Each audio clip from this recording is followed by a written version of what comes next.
Esta noche analizamos la victoria electoral del partido Vamos y del presidente electo Alejandro Giammattei y qué ocurrió con el Partido Unidad Nacional de la Esperanza. Usted puede enviar sus opiniones con la etiqueta SF Giammattei, pero antes los dejo con la nota del día. Según los datos preliminares del Tribunal Supremo Electoral, Alejandro Giammattei fue electo como presidente de Guatemala para el periodo 2020-2024. Al cierre de esta nota, el 99.73% de las mesas habían sido procesadas. El candidato del partido Vamos obtuvo el 57.95% de la intención de voto, mientras su contrincante, Sandra Torres, el 42.05%. Giammattei ganó en 14 de los 22 departamentos, siendo estos Guatemala, Baja Verapaz, El Progreso, Jutiapa, Quetzaltenango, Retauleu, San Marcos, Santa Rosa, Suchitepeques, Zacapa, Zacatepeques, Chimaltenango, Sololá y Totonicapán, mientras la UNE obtuvo preferencia en 8 departamentos: Alta Verapaz, Chiquimula, Escuintla, Huehuetenango, Izabal, Jalapa, Petén y Quiché. Giammattei obtuvo 1.907.696 votos, mientras Torres 1.384.005. La diferencia de votos entre ambos candidatos es de 523.691. Además, se contabilizaron 154.287 votos nulos, que representa el 4.43%, 34.464 votos en blanco y 16.797 votos inválidos. Además, los fiscales impugnaron 2.469 votos más. En los próximos 5 días se deberán resolver esas impugnaciones para posteriormente oficializar los resultados con la adjudicación de cargos. Por una Guatemala en paz, Dulce Rivera y Juan Carlos Pérez.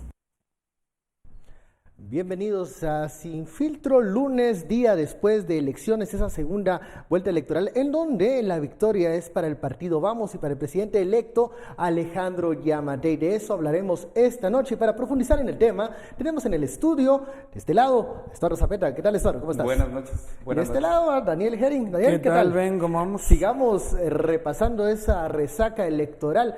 Y la pregunta es, ¿cómo se hizo Alejandro Giammattei con la victoria? Con esa abultada victoria al final, donde arrasa en muchos de los distritos y se hace con la presidencia en esta segunda vuelta. ¿Cuáles fueron las fortalezas de Alejandro Giammattei ayer demostradas en la segunda vuelta? Tuvo una fortaleza fundamentalmente que se llama Sandra Torres. Esa es la fortaleza fundamental de la que estamos hablando.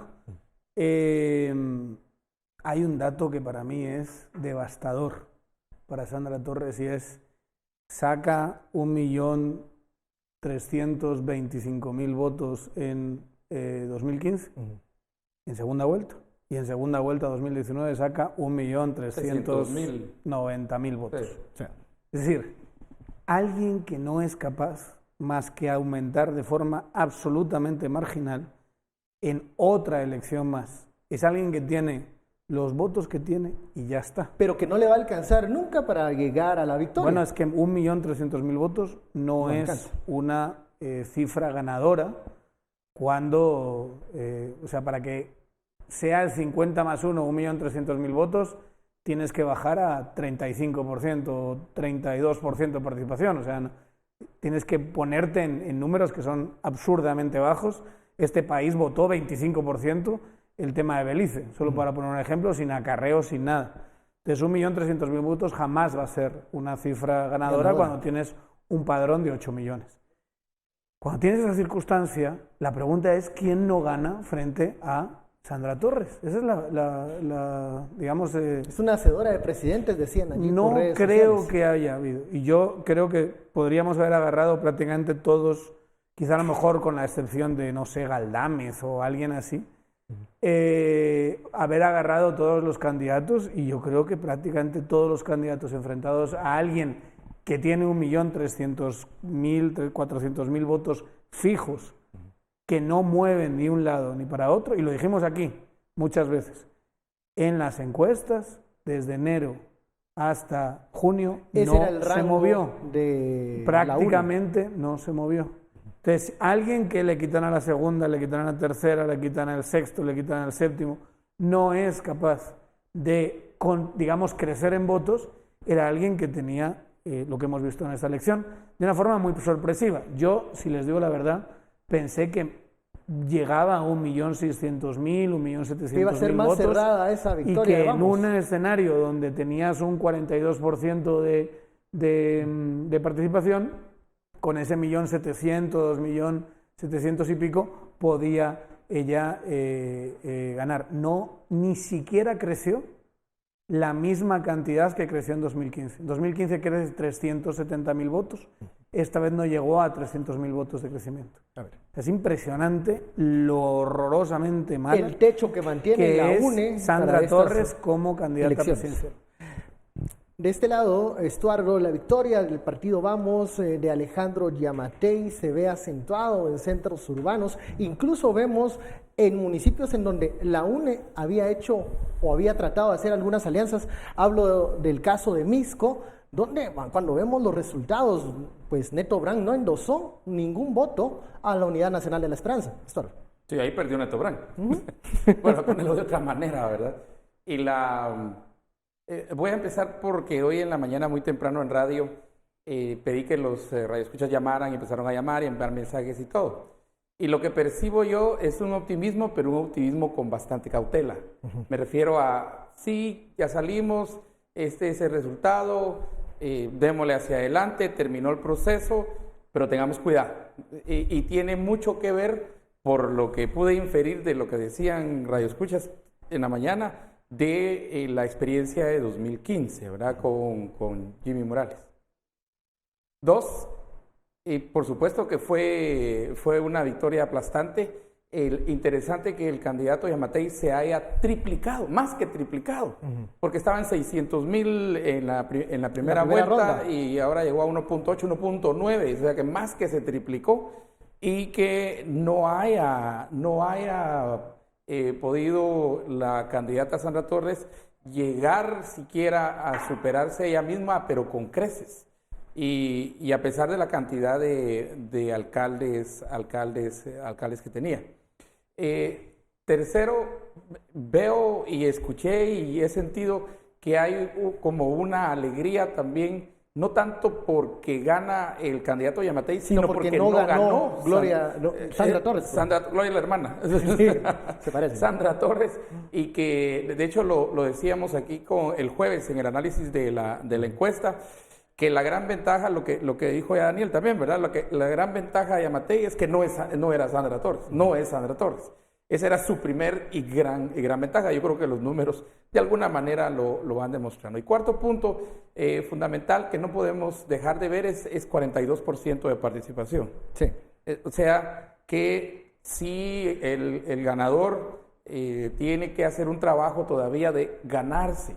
O sea, se le dio la oportunidad para seguir ganándose a la población de Guatemala. Algunos dicen que Alejandro Giammattei ganó la elección, pero ahora tiene que ganarse la presidencia. Así es, tiene que ganarse el pueblo, pues, y es con ese apoyo tendrá que entrar. Ha empezado, y nosotros creo que ya mañana empezamos con una serie de diálogos y entrevistas aquí en Sin Filtro con los ministros designados. Designados les decimos porque puede que el 14 de enero cambie todo, o en los siguientes 6 meses pues cambie todo, pero por lo menos quienes oficialmente, digo oficial entre comillas, se ha mencionado que van a son fuertes candidatos para estar en un gabinete. Yo creo que eso es importante. Y yo creo que es primera vez que se hace ese ejercicio, porque primero, antes era casi un mes de transición, con la Navidad en medio, claro, y ese mes casi que se perdía, porque al final la segunda vuelta era en noviembre, ¿verdad? Claro. Hoy tuvimos la oportunidad ya de entrevistar a varios de estos ministros designados que ya incluso el doctor Giammattei había nombrado o los había dado a conocer durante la campaña. Y pues yo creo que es importante reconocer y agradecerles que pues, tengan digamos, y que empiecen a foguearse y a jugarse, aún no habiendo llegado ya a la administración pura, al 14. Pero creo que eso también es importante. Pero sí, para mí lo más importante es ese optimismo con bastante cautela que he sentido pues por lo menos el día de hoy. No sé si eso va a ir bajando, no sé si va a ir subiendo, pero creo que la cautela es muy importante. Y ahorita ya pasó la elección, me pareció sorprendente en cualquier país normal y civilizado, el perdedor o perdedora sale, tiene un discurso de concesión, concede la victoria al contrincante, le desea lo mejor, dice aquí estamos y vamos todos ahora hacia adelante, pues ya pasó la competencia. Aquí no fue así. Aquí la gran ausente sigue siendo Sandra Torres. Pero el partido sí. Óscar Argueta sí salió. Correcto, fue una comparecencia que dejó mucho. Pero en cualquier parte del mundo sale el candidato o la candidata. En imagen política, lo que transmitió esa digamos, conferencia, Daniel, fue una derrota aplastante y un pero no importa. ánimo por los suelos. No, obvio. Lo que no sé. Bien, pero... Mira, yo sinceramente creo que porque les pilló muy de sorpresa. ¿Crees? Yo creo que sí. Para los diputados de la UNE no es un escenario tan malo. Ellos van a poder seguir operando. Pero está bastante claro que como muchas élites políticas creían, estaban convencidos de que la UNE ganaba. Pese a a los sondeos, encuestas, pese a que, digamos, se tenía el conocimiento de la debilidad de Sandra Torres, parecía demasiado 1 millón y tanto que tenía que recuperar, o sea, recuperar 500.000 votos y subirlo, dijimos aquí varias veces, y parecía una labor muy complicada, más con un candidato que no parecía estar conectando con el público, que yo creo que de facto no conectó con el público. Tienes una bajada de participación escandalosa y tienes sobre todo, y eso creo que se puede comprobar de mil maneras, digamos, en distintos sondeos, tenía sobre todo un rechazo a ella, no tanto un apoyo a Yamatei, si no le hubiesen elegido a él en primera vuelta, en vez de buscar a desconocidos a ver por quién votaban. Porque es que hay que decir, a Yamatei en un momento dado se le pone, igual que a Sandra Torres, se le pone todo de cara. Yamatei tiene un porcentaje de conocimiento mucho más alto que sus seguidores, quizás solo emparejado con Roberto Arzú, que por el apellido tenía conocimiento, por haber estado en el mundo del fútbol también, supongo un poquito. Y esos candidatos parecían tener una ventaja que era prácticamente insalvable, porque cuando tienes 10% de 15%, 20% de conocimiento, muy poquito puedes hacer. Cuando llegas a la papeleta, la gente al final va a votar por quien sea que conoce, no va a votar por una persona que siquiera le suena el nombre o la cara. O sea, yo creo que eso es bastante claro.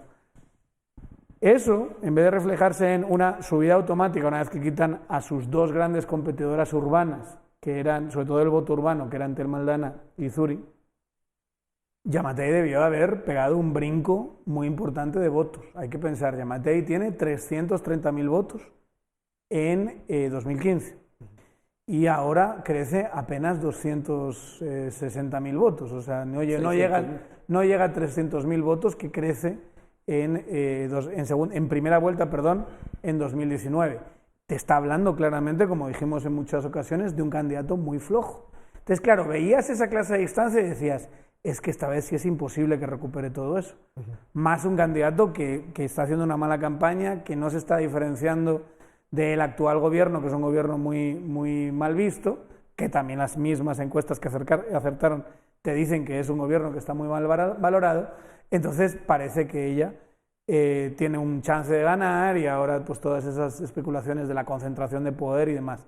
Lo que yo creo que no estábamos viendo todos eran dos cosas. Una, que da igual, hay una parte del público guatemalteco que tiene tanto miedo y rechazo a alguien que ya estuvo en el poder y que ha hecho todas las suciedades que ha hecho ella en esta campaña, o si no las ha hecho, si tiene la percepción de que fue ella la que influyó en que se quitasen a la segunda y tercera, que eso no podía pasar desapercibido, eso no podía pasar sin costo.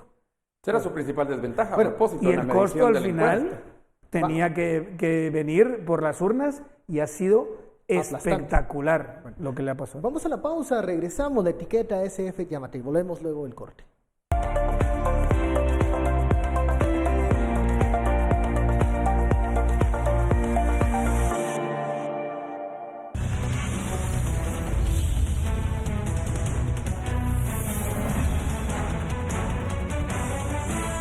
Seguimos acá en Sin Filtro, la etiqueta de la noche, SF Yamatei. Estamos hablando de la victoria del partido Vamos y bueno, la derrota aplastante de la Unidad Nacional de la Esperanza. Hablábamos en el bloque anterior de esa comparecencia en conferencia de prensa del secretario general de la UNE aceptando la derrota, y también los primeros pronunciamientos del presidente electo Alejandro Yamatei. Él dice que va a buscar el diálogo y la unidad nacional. Un reto difícil, fácil en estos momentos, tiene una ventana de oportunidad el presidente electo para poder buscar apoyos de diferentes sectores, sobre todo teniendo en cuenta que venimos de un periodo de polarización y de crispación política muy fuerte, Stuart.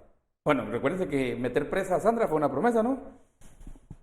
Debería estar en el número 1 de la lista de prioridades del presidente electo. Eso fue lo que él dijo. Bueno, yo no sé. presentó una Sí, denuncia, un arraigo, ¿verdad? Una solicitud de arraigo.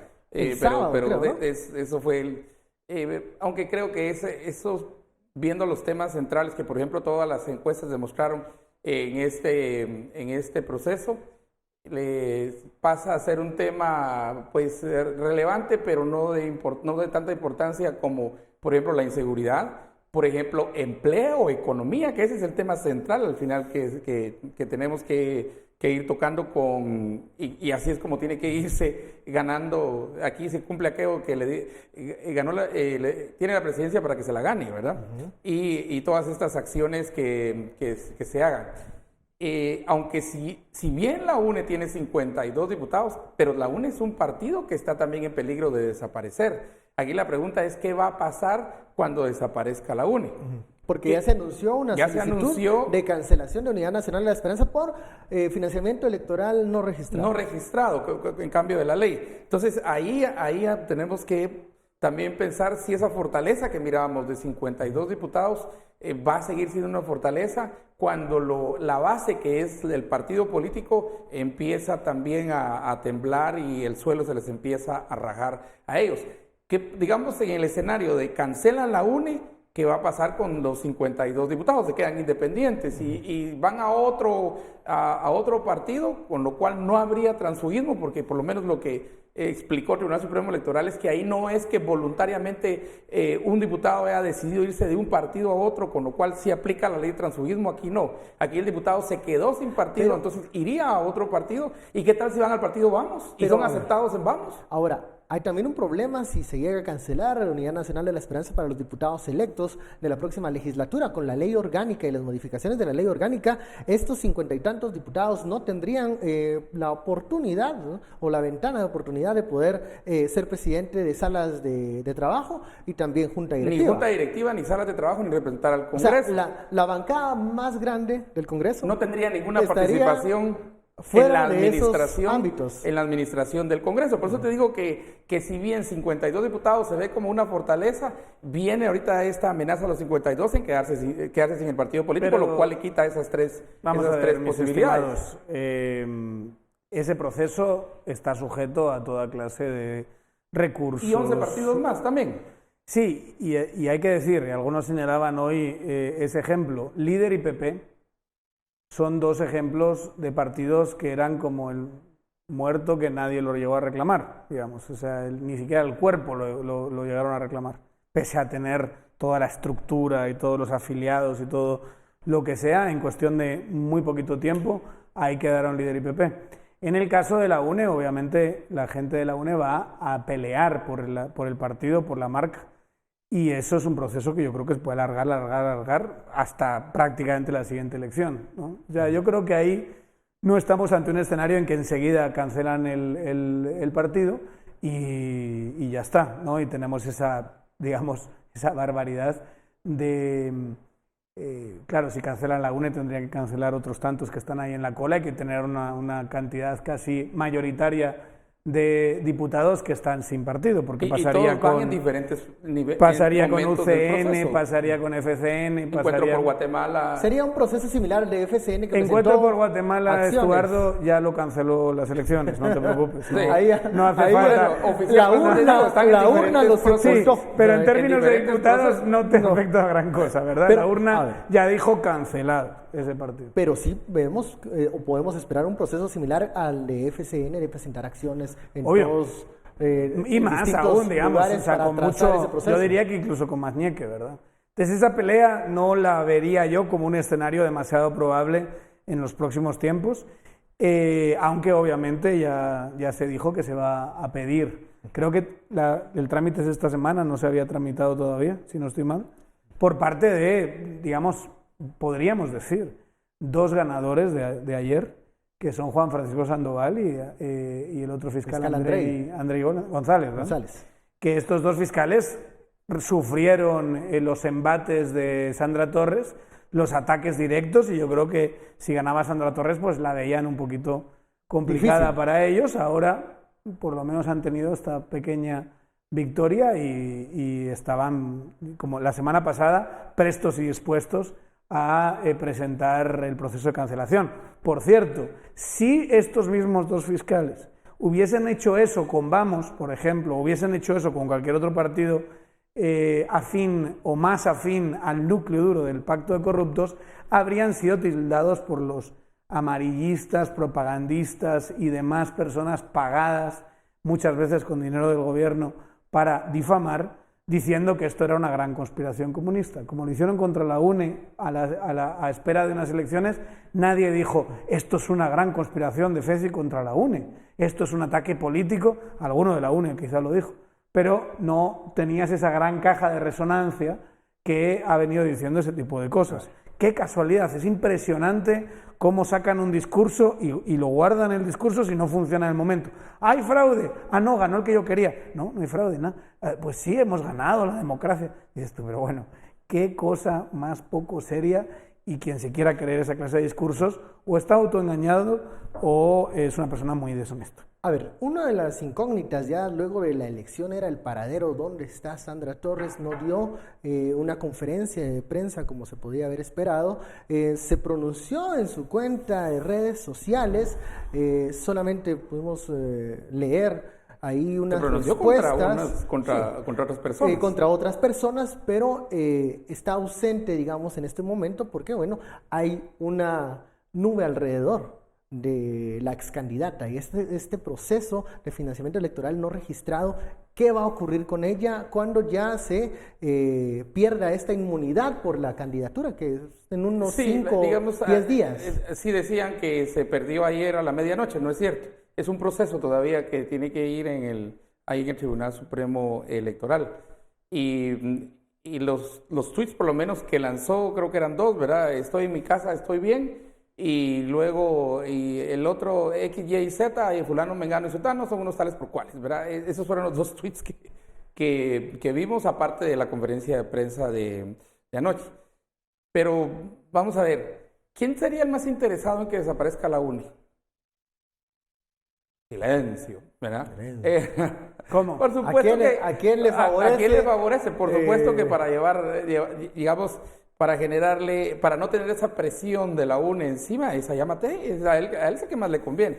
O desaparecen o negocian, ¿verdad? Entonces ahí creo que hay una ventaja para el presidente. Y a eso me refiero yo, como beneficia claramente a Yamatei, y yo diría otras fuerzas. Sí, por Porque supuesto. vamos a ver, si tú tienes y quitas de medio a la UNE, estás de alguna manera favoreciendo que todo este puchito de distintos partidos, que muchos de ellos son los que quedaron completamente marginados después de las elecciones y que habían constituido ese núcleo duro que decíamos del pacto de corruptos, tendrían una oportunidad de unirse todos con fuerzas nuevas en el Congreso o con gente nueva que una entra reconfiguración por Viva, del por Valor, legislativo, por toda esa clase de partidos, y hacer otra vez otro gran pacto, que yo creo sinceramente que si los nuevos partidos, los nuevos diputados, lo que se van a no meter entendieron es, nosotros. o sea, después de que se les fue a menos de la mitad a los otros, lo que van a hacer es asociarse con UCN, con FCN y con todo esto, no entendieron el resultado de las elecciones. Pero digamos, ante ese escenario tendrías, si quieres, al pacto de corruptos con una pequeña oportunidad. Insisto, no va a pasar ahora. La UNE va a seguir siendo partido todo 2020, yo diría todo 2021, y quizá a lo mejor en 2022 empezamos a ver ciertos avances del caso, si es que no han tenido, han metido todos los amparos y todos los distintos recursos en juego para alargarlo incluso más. Con esas evidencias, insisto, uno debería decir, siguiendo la misma lógica que han seguido muchos de los que han hablado de la politización de la justicia y tal, que la FECI es un instrumento de Vamos, de FCN, de UCN y demás. ¿Por qué no lo están gritando? Si la FECI es la que presenta en la semana antes, 2 días antes de las elecciones, presenta, igual que presentó el caso de Unionista, presenta una solicitud de cancelación de uno de los partidos que está en segunda vuelta. ¿Por qué no están chillando diciendo que esto es politización de la justicia? No dijeron nada.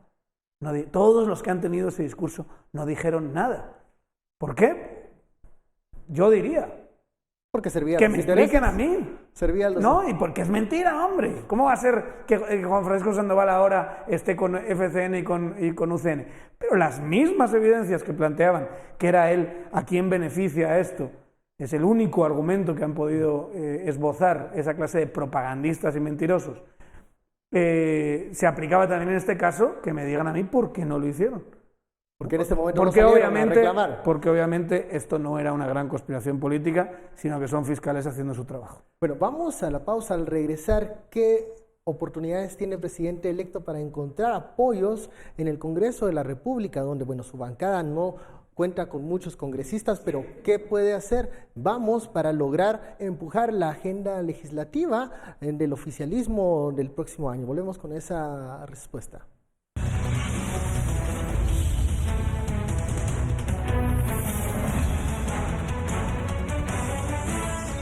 En el segundo nivel del edificio de Cámara de Comercio está la oficina del abogado Guillermo Castillo, el vicepresidente electo de Guatemala. Hoy, después del proceso electoral, volvió a este lugar que por 5 años ha sido testigo de su trabajo como director ejecutivo, labor que tuvo que suspender mientras la campaña estaba en marcha. A pocas horas de haber conocido los resultados de la segunda vuelta electoral, Castillo nos recibió para compartir con nosotros sus primeras impresiones. La adrenalina y emoción aún se percibían. He de decirles que muy honrado, muy complacido realmente de estar en esta posición. Creérmela, todavía no. Con franqueza les digo, creérmela todavía no. Hay mucha gente que me dice, no sabes lo que se te deja venir encima. Pero bueno, es parte de lo que quiero ir poco a poco experimentando. El vicepresidente electo compartió con nosotros que desde que decidió ser el compañero de Alejandro Yamatei, su vida cambió. La privacidad y el tiempo con su familia es lo que más le ha afectado. Por lo menos los últimos 6 meses pasados, yo no recuerdo qué es estar un fin de semana tranquilo con la familia o con los amigos. No lo recuerdo, porque hubo semanas antes de la primera vuelta en la que yo salía 5 días por semana. Y viernes, sábado y domingo obligado, porque era cuando más nos demandaba tiempo la organización en el interior. Castillo retomó hoy su lugar como director ejecutivo de la Cámara de Comercio, puesto que desempeñará hasta el 14 de enero del 2020, cuando tome el cargo de vicepresidente. Mientras tanto, alternará su tiempo entre su trabajo en la Cámara y en las actividades del proceso de transición. Él nos comenta lo que más extrañará de este trabajo. A un equipazo de trabajo que hay aquí en la Cámara. Las personas son muy comprometidas con lo que les toca hacer. La Cámara está muy bien organizada en el interior, es la que más filiales y gremiales tiene. Y pues por supuesto muchas de esas funciones a mí me tocaba que salir a ver cómo iba el trabajo, a reunirme con las personas. Luego de eso, pues mis reuniones de junta directiva todos los días lunes será parte de lo que me tocará extrañar. Miedo no tiene, expectativas sí muchas, pues deben responder al voto de confianza de los guatemaltecos. Poco a poco se irá despidiendo de su empleo, de sus compañeros de trabajo y de su oficina. Luego será el despacho vicepresidencial detrás de estas puertas el testigo de su desempeño como vicepresidente los próximos 4 años. Por Una Guatemala en Paz, Paula Osaeta y Miriam Figueroa. Veíamos la reacción del vicepresidente electo, el señor Castillo, y lo que espera en los próximos meses. Bueno, la pregunta antes de del corte comercial era qué oportunidades, qué ventanas de oportunidades tiene Alejandro Yamatei en el Congreso de la República con una bancada pues pequeña, pero qué negociaciones o qué operadores puede lograr obtener para impulsar una agenda legislativa efectiva, Estuardo. Mira, primero tiene que regresar a las comunidades. Esa es la primera y ese es el gran apoyo que puede tener todo presidente, comunidades. Niveles de organización en comunidades, ¿verdad? Que va desde COCODES, COMODES, CODERES y todo eso. Porque al final, ya en ejerciendo el poder, son los que van a venir a pedir.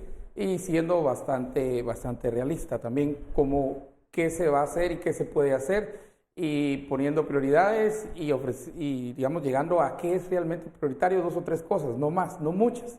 Porque el ofrecimiento de mucho lo que hace es caer en que no se hace todo y entonces la gente percibe más lo que no hizo que lo que sí se hizo. Teniendo la comunidad, creo que el Congreso puede estar frente al Congreso fortalecido y ya solo la petición de esto en contra de la UNE que podría desaparecer, aunque dure mucho tiempo, va a ser interesante porque va a ser siempre algo que la UNE va a tener que llevar hacia adelante. Cuando estábamos en 2015, esperábamos del presidente electo en aquel entonces, Jimmy Morales, que también tenía una bancada pequeña en el Congreso de la República, que utilizara los apoyos en ese momento de la plaza para poder, digamos, someter en un debate al mismo organismo legislativo que sabíamos de entrada no le iba a ser amigable. El presidente Morales decidió lo contrario, decidió buscar aliados dentro del Congreso de la República con tránsfugas. El presidente Morales en ese momento, acordémonos, no decidió nada. Porque el presidente Morales no decidía lo que hacía su partido en el Congreso. Se peleó con el Congreso. Eso fue lo que el secretario general negó al Congreso públicamente, pues, ¿verdad? Lo que hizo fue pedirle a la bancada que sacase a Giordano. Ese fue el momento de fuerza de pulso intentó mostrar en 2016 hacia su bancada. La bancada le dijo: no, ay, papito, nos vemos en otro momento. Ahí te llamo y nos tomamos algo, no te preocupes. Tampoco le dijo no, fue así como, ay, Dios. Lo ignoraron, bueno, sigamos otra cosa. Y Jimmy Morales, en vez de decir, pues ¿saben qué? Si no van a estar haciendo caso, ustedes y yo hemos roto, y entonces ahora voy a empezar otro proceso donde utilizo, no sé, el lenguaje y utilizo la gestión como una forma de confrontar a ese Congreso y buscar otra clase de apoyos y operar de otra manera, dijo, va. No me hicieron caso. Y yo creo que Jimmy Morales estuvo así desde el principio.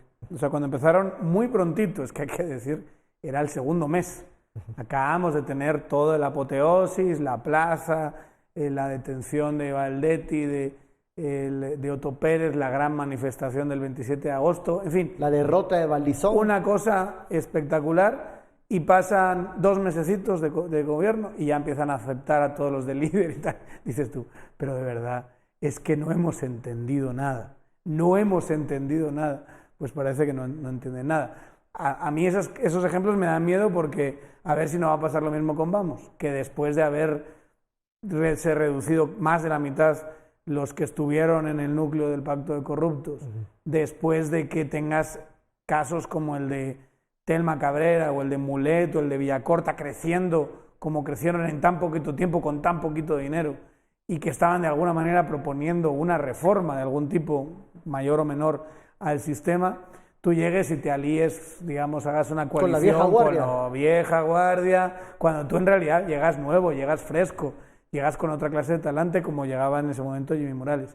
Jimmy Morales fue, en ese sentido, y durante 2 años, fue una persona irrelevante a la que nadie le hizo caso, que no encontró esa fuerza que sí tuvo sí tuvo MP en ese momento y que ellos eran los que marcaban la agenda y el ritmo político, nunca se subió a eso, nunca lo utilizó, nunca fue ese líder que se esperaba que fuese, y al final, a partir de el 17 y el non grato y demás, lo que hace es aliarse con lo peor que tenemos en nuestro sistema político, y pasa lo que pasa, un desastre. La percepción acá es que Giammattei sí tiene más control de su grupo, que tiene una personalidad diferente. Quizás a la un grupo de Morales. más pequeño también, ¿eh? Entonces, ¿crees que le van a doblar el brazo tan fácil como en aquel segundo mes de 2016? Pues en teoría debería tener más colmillo que Jimmy Morales, que era un completo paracaidista en esto de la política. Estamos hablando de alguien que ha tenido cargos públicos, hace mucho que no los tiene, pero que tuvo cargos públicos,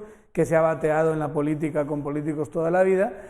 Claro, eso puede ser algo malo porque tiene una serie de alianzas que no son muy sanas, sinceramente. O sea, poner al hijo de Ortega Menaldo en su listado electoral pues no es una muy buena señal, hay que decirlo, pero que por otra parte puede tener algo positivo y decir que entiendan que un presidente tiene mucho poder, hombre. Si es que el presidente tiene mucho poder en la medida que lo ejerce. Entonces, que alguien como él puede llegar y puede decir, no, aquí vamos a subirnos a otra clase de agenda, vamos a generar otra clase de conciliación, no vamos a aliarnos con esta clase de viejas guardias que han tenido los resultados que han tenido, sino que vamos a ir de alguna manera hacia adelante. Vamos a reestructurar todo esto hacia adelante y no vamos a estar pues como hemos estado hasta ahora, que la gente no quiere eso. ¿Qué va a pasar en el organismo legislativo? ¿Cómo se va a desenvolver la bancada de Vamos en ese ambiente donde la UNE se estará lamiendo las heridas de una u otra forma?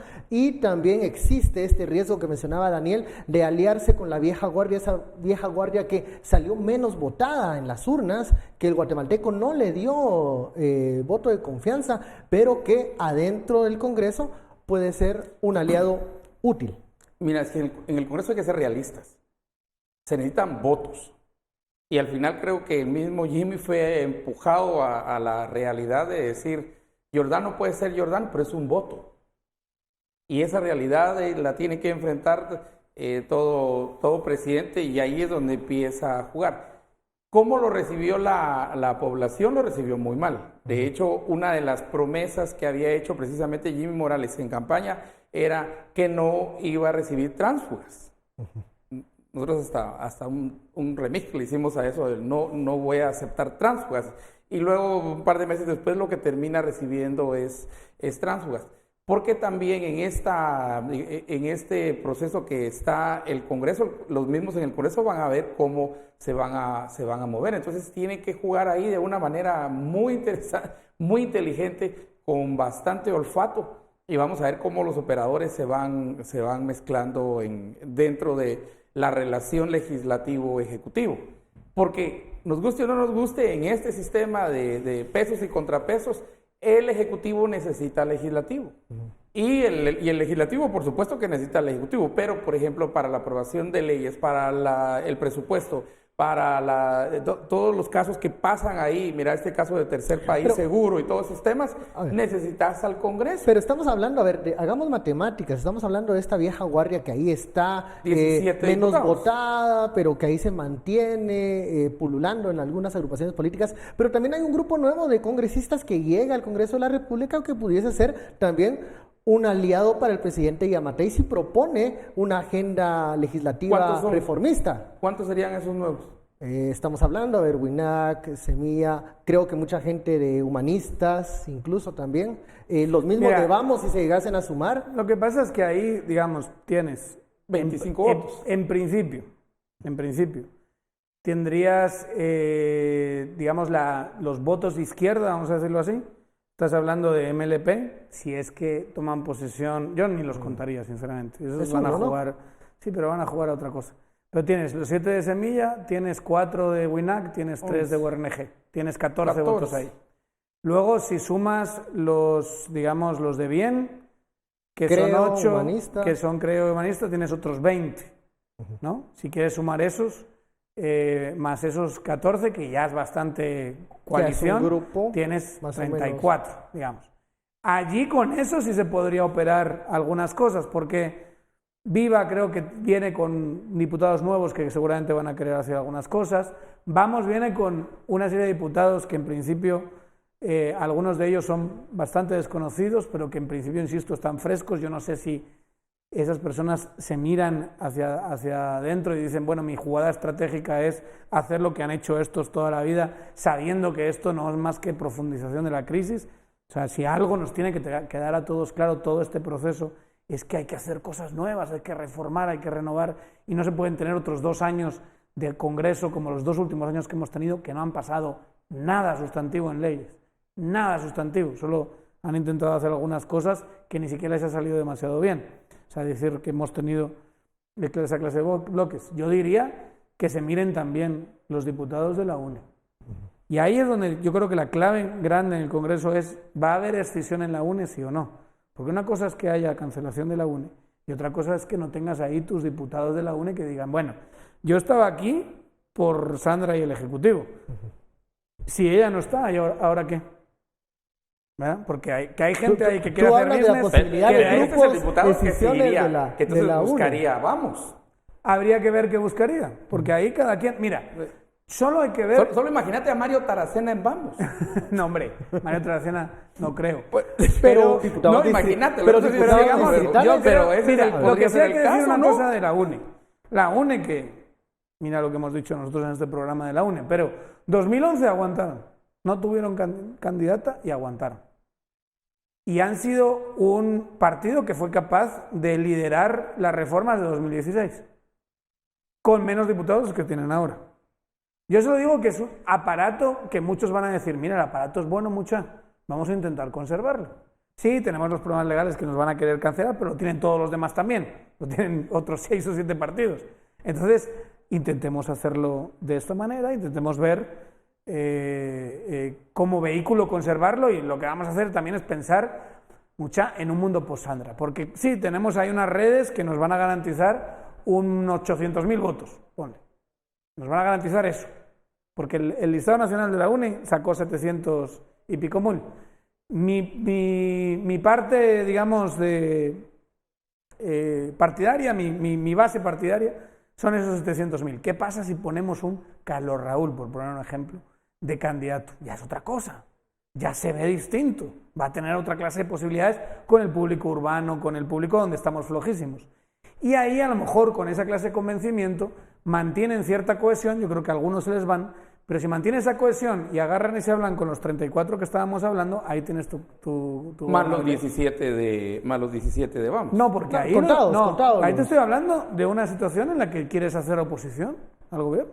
Entonces eres el que marca la agenda en el legislativo y haces oposición. Eso trae unos réditos muy grandes a un partido que es capaz, además de ser oposición, de ser el que lleva la agenda, a una serie de partidos. Claro, hay que juntar a muchos y tener esa clase de consensos. ¿Cuál es el problema con partidos desinstitucionalizados, con tantísima fragmentación incluso interna en los partidos, porque tampoco tienen muy claro hacia dónde van? Disciplina. Y que sean tantísimos. Por ejemplo, el escenario en el que Vamos se alía con FCN, con UCN, con Victoria, con Prosperidad Ciudadana, con Bien, o sea, que tienen un montón de distintos partidos, es que pasa lo que pasó en los últimos 2 años. Que sí, me alío y consigo la junta directiva. Y de ahí, de los 2 años, sacaron un decreto. No, y sacaron un presupuesto. Y de ahí, alguna cosita económica, el tema del financiamiento, del 407O, que además fue un pacto más amplio porque estaba desde Encuentro por Guatemala a la UNE en ese cambio. ¿Y después qué? Lo de los festivos. Yo no se me ocurre mucho más. En 2 años. A ver, sí, vamos a ver, vamos a la pausa y regresamos con más de este tema, la etiqueta SF Yamatei.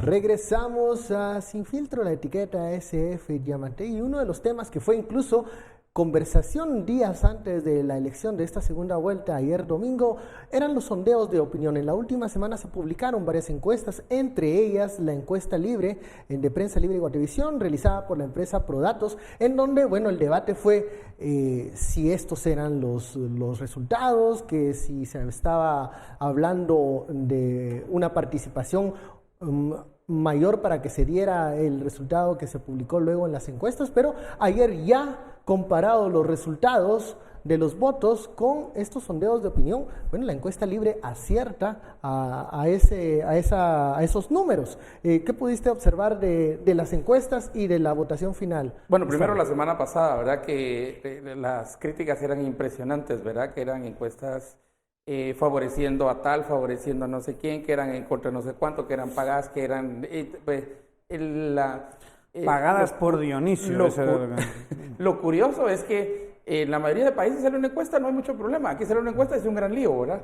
Pero ahí sí que mejor esperar el domingo. Y lo que vimos ayer fue que básicamente la encuesta libre de la empresa Prodatos para el diario Prensa Libre y Guatevisión fue la más acertada, 42, 58. Se cumplieron estos números, ¿no? Sí, los números ahí están, pues no es, ¿verdad? Y esto se dijo pues días antes de la votación, pero a mí lo que me alegró es que la encuesta haya acertado y otras encuestas acertaron también acercándose bastante a los números ese resultado final. Sí, a los resultados finales. Creo que tenemos que regresar y tenemos que seguir confiando en los números. No somos una sociedad de números, pero miren, empecemos. empecemos a creer que esto es, que los números nos dicen algo y que la principal información no solo está para el votante, sino también para los partidos políticos. Y bueno, y todo lo que se midió ahí empieza también, la encuesta tiene mucho más información de solo quién iba a ganar, quién iba en primer lugar y quién iba en segundo lugar. Por ejemplo, las demandas de los guatemaltecos, por ejemplo, qué esperarían de un nuevo presidente, pero también qué es lo que más aflige al guatemalteco.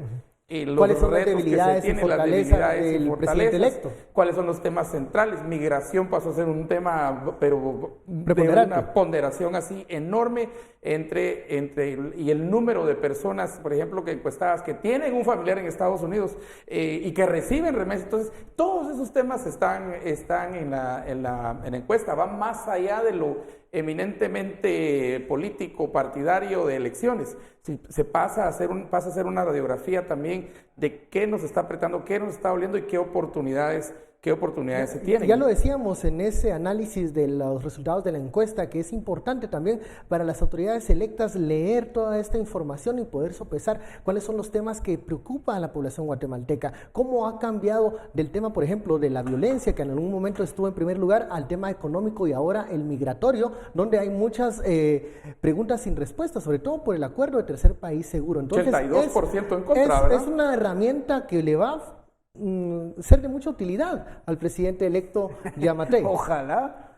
Pero Para esa es eso, nuestra esperanza. para eso tiene que escuchar, pero es que no han escuchado. O sea, tienes una encuesta que te acertó relativamente bien, un poquito dentro del margen de error y tal, digamos, apurando el margen de error, vamos a decirlo así. Pero sí, bien, me estaba dando una sólida victoria a Yamatei y muchos reconocemos como diciendo, bueno, pero con ese nivel de participación nos equivocamos a la hora de decir que la participación, que va a ser una contienda muy sensible a la participación, y no lo fue. Con menor participación de lo que proyectaba la encuesta, tuvo los mismos resultados. Eso fue, yo creo que la parte más importante, digamos, de esto. Pero sí, tienes una encuesta sólida, esa misma encuesta sólida, que prevé los resultados bastante bien, te dice que el 82% de personas está en contra del tercer país seguro. Y de ahí a favor, ¿cuánto es a favor? Nada, ¿no? O sea, algún despistado, porque el resto no contesta. Como Bueno, 7%. pero también 72% está a favor de CICIG. Han escuchado eso. No les ha importado tres narices. Y digamos, los dos contendientes se limitaron a no decir CICIG no es mi problema. Lo mismo estaba diciendo Yamatei ahora en una entrevista. No está diciendo, bueno, la verdad es que voy a empezar mi gobierno apoyando un modelo relativamente parecido a CICIG. Nada. A eso, a callarse y a ocultarlo. Lo mismo podemos decir de País Seguro, lo mismo podemos decir de muchísimas cosas. No significa que alguien tenga que gobernar con las encuestas. Bueno, como esto está alto, entonces yo voy a plantearlo. Pero sí decir, Pero utiliza esa información, ¿no? Exacto. Y yo con esa información lo que voy a hacer es irme para allá. Parece que la única información que está viendo es, objetivamente hablando, Sandra Torres cae muy mal. Entonces, como objetivamente cuando Sandra Torres cae muy mal, yo voy a decir que la voy a meter yo en la cárcel cuando no puedo meterla en la cárcel. De ese tema quiero hablar porque, de hecho, las declaraciones del presidente electo a la cadena CNN, donde también hace referencia nuevamente a esta intención de que Sandra Torres enfrente a la justicia, provocó una respuesta de la excandidata de la UNE. Pero mi pregunta es, ¿la señora Torres todavía con estos pronunciamientos de hoy está pensando que es viable políticamente para los siguientes años con los números que ella ha tenido en las urnas? ¿Creerá Sandra Torres que puede ser nuevamente candidata presidencial? Sandra Torres tiene que pensar en cómo es que va a enfrentar a la justicia. Sí, debería de preparar su estrategia legal y no estar pensando cómo hacer tweets para participar en 2024. Sandra Torres no puede subir más de 1.400.000 votos. Es una candidata inviable. Es imposible. Ya está, se acabó. Como candidata, vamos a ver, ella fue tan poderosa cuando no fue candidata. Qué manía de ponerse de candidata. Ella fue poderosísima cuando estaba detrás del poder. No pudo haber sido más poderosa. No, tenía que ponerse de candidata ella. Y ahí es donde metió la pata. Es una candidata que no puede ganar. No hay forma. Quizá 2011, con el aparato descaradamente, acuérdense, del gobierno, las fotos de ella en los comedores solidarios, la publicidad descarada a favor de ella, todo ese tipo de cosas, a lo mejor con eso hubiese podido tener algún chance en 2011. no tiene ningún chance ahora, es imposible. Entonces, políticamente es una cuestión de tiempo para que se haga la transición del poder que sigue teniendo, del poder que le dan ese 1 millón de votos que moviliza, hacia que se lo pueda quedar la UNE, si es que lo hacen de forma inteligente. Pero de ahí yo creo el caso que presentó Ceci, que presentó Juan Francisco Sandoval, que presentó Andrei González, que presentó CICIG, a ver si nos enteramos que el caso, porque va a ser ligada a proceso Sandra Torres, lo presentó CICIG, y fue Consuelo Porras quien lo atrasó y se lo sacó cuando ya tenía inmunidad, porque esto hay que repetirlo y repetirlo, porque el aparato de propaganda que tienen estos corruptos poderosos lo niega constantemente. Esa CICIG que hizo su trabajo investigando a Sandra Torres, el caso por el que está investigada ya fue ligado a proceso Gustavo Alejos y unas cuantas personas más. Por lógica, ella va a ser llevada delante del juez, de la jueza en este caso, y va a ser ligada a proceso. Para cerrar, veremos a Sandra Torres entonces sí en torre de tribunales. Bueno, hoy vi que los fiscales están trabajando precisamente para eso. Y yo creo que eso es lo que tiene que prepararse. Si la UNE quiere seguir, va a tener que, si no es que ya los tiene listos o preparados, tiene que tener nuevos delfines. Relevo. Y relevo no solamente oxigena, sino que por lo menos retiene o mantiene ese 1 punto de esos 800,000 votos que pudiesen tener ahí. Y los puede aumentar, pero tiene que haber bastante relevo y no estoy muy seguro si quieren dejar el espacio. Ahí en política no hay espacios vacíos, pero si quieren dejar. Y como una conclusión, una cosa que me parece a mí interesante es que unos días antes de las elecciones estaban Abemilua y Codeca en la misma línea diciendo fraude. Hoy no vi a Codeca ni a Abemilua diciendo fraude. Nada.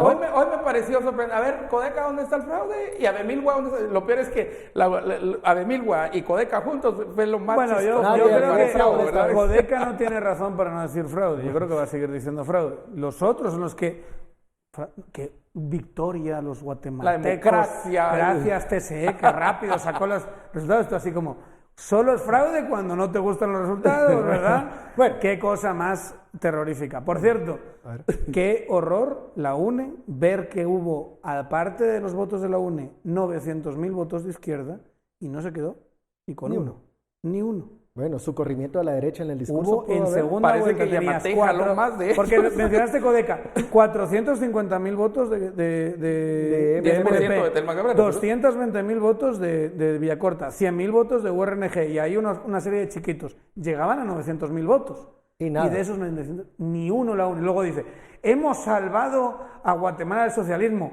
Pero si no le votó una sola persona de izquierda a este partido, por favor. Hemos llegado al final del análisis. Muchísimas gracias, Daniel Estuardo, por esta hora de interesante conversación. A usted muchas gracias por su sintonía y preferencia. Esto fue Sin Filtro. Feliz noche, nos vemos mañana.